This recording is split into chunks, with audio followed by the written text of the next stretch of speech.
This video tutorial I will cover off method of ZonedDateTime class. Here I have defined the class ZonedDateTime demo 1.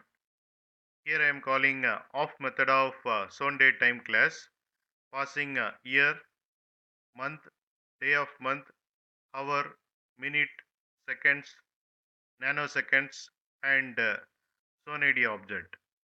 This method returns ZonedDateTime object. Here you can see the output. Here I have defined the class ZonedDateTime demo 2. I am running this program in debug mode. Here I have created local date object. Then I have created local time object. Then I am calling off method of ZonedDateTime class, passing local date, local time, and ZonedID object. This method returns ZonedDateTime object. Here you can see the output. Here I have defined the class ZonedDateTime demo 3.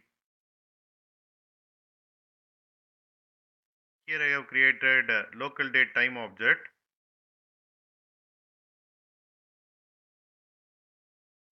Then I am calling off method of ZonedDateTime class, passing local date time object and ZonedID object.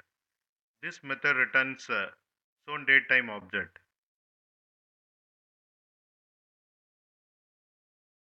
Here you can see the output.